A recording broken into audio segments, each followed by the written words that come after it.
47, 71 এবং 2024-এর এই বিপ্লবের ভিত্তিতে আগামীর বাংলাদেশের রূপরেখা তৈরি করতে হবে। হীনমন্যতায় ভুগলে চলবে না। আমি পরিষ্কার ভাষায় বলি, 190 বছরের সংগ্রামের পর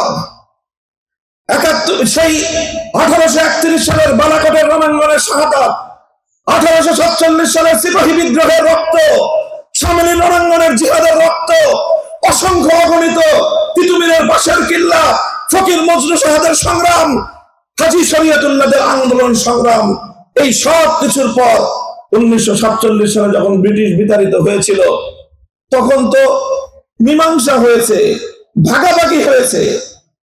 একটা ভাগ ভারত হয়েছে, আরেকটা ভাগ ইন্ডিপেন্ডেন্ট স্টেটস।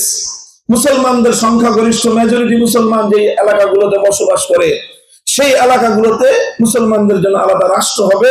লাহোর প্রস্তাবে বাংলাদেশের অবিসংবাদিত রাজনৈতিক নেতা শেরে বাংলা একে ফজলুল হকের প্রস্তাবনায় সেটা পাশ হয়েছে।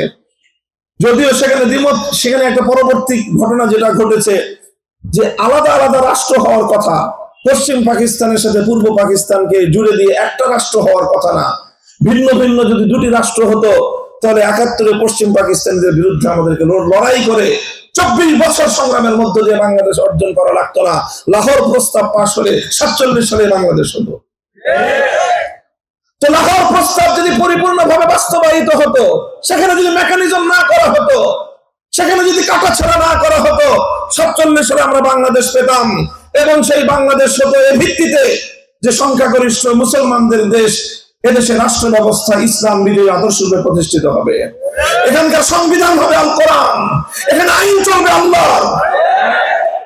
আল্লাহর আইন চললে, তাওহীদবাদী রাষ্ট্র গঠিত হলে অন্য কোন ধর্মাবলম্বীদের তো বিন্দু মাত্র শঙ্কিত হওয়ার কোনো কারণ নাই। আগস্ট বিপ্লবে একটা আমরা দৃষ্টান্ত স্থাপন করেছে আমাদের ছাত্র জনতা, যে দৃশ্যগুলো আমাদের হৃদয়কে আপ্লুত করেছে। আমরা দেখেছি এক একটা জায়গায় বাংলাদেশের বিভিন্ন শহরের রাজপথগুলোতে একই সাথে ভার্সিটির ছাত্ররা এসেছে, কলেজ স্কুল থেকে ছাত্ররা এসেছে, আলিয়া মাদ্রাসার ছাত্ররা নেমেছে, কওমি মাদ্রাসার ছাত্ররা হাতে হাত রেখে শেখ হাসিনার সবচেয়ে বড় ষড়যন্ত্র ছিল বিভাজনের রাজনীতি করা, সেই রাজনীতিকে তারা ব্যর্থ প্রমাণ করে দিয়েছে বাংলাদেশের ছাত্র জনতা। সমস্ত বিভাজনকে তারা ভুলে গিয়ে হাতে হাত রেখে টেকনাফ থেকে তেতুলিয়ায় তারা সারিবদ্ধ হয়ে দাঁড়িয়েছিল এবং এখানেই শেখ হাসিনা পরাস্ত হয়েছে।